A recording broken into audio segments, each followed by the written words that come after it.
गुप्ता जी, मुंबई से। राधे राधे महाराज जी। महाराज जी, भक्ति में जब आंखों से आंसू बहते हैं तो क्या ये कमजोरी का प्रतीक है या आत्मा की असली शक्ति और ईश्वर के प्रति प्रेम का प्रकट होना है? अब वो आंसू थोड़ा सही होने चाहिए।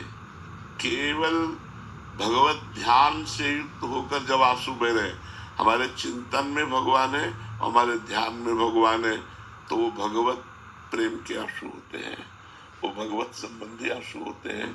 और भगवान की चर्चा चल रही, याद किसी और घटना की आ गई और आप रो पड़े, तो दिखाई दे रहा भगवान में रो रहे हैं, तो वो खास बात नहीं। खास बात है कि यदि हृदय से भगवान का ध्यान हो रहा है और भगवान के चिंतन में या भगवान की गाढ़ प्रेम की स्थिति में आंसू बह रहे, गदगद सुर नैना सजल दंपति रस रहे भीन, तो ये सबसे बड़ी स्थिति है। पर अभी वो स्थिति के आंसू नहीं है, अभी सात्विक भाव के आंसू है।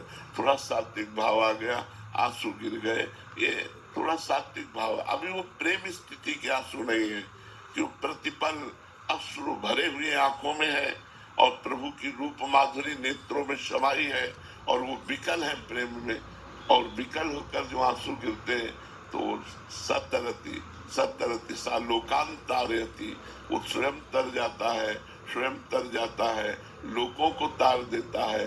मम भक्ति युक्तो भुवनम पुनातु, वो मेरी भक्ति से युक्त महान पुरुष पूरे लोक के लोक को पावन कर सकता है। तो ये देखना है कि भगवान के प्रति आंसू है या जगत के किसी संबंध घटना किसी बात को लेकर के आंसू है।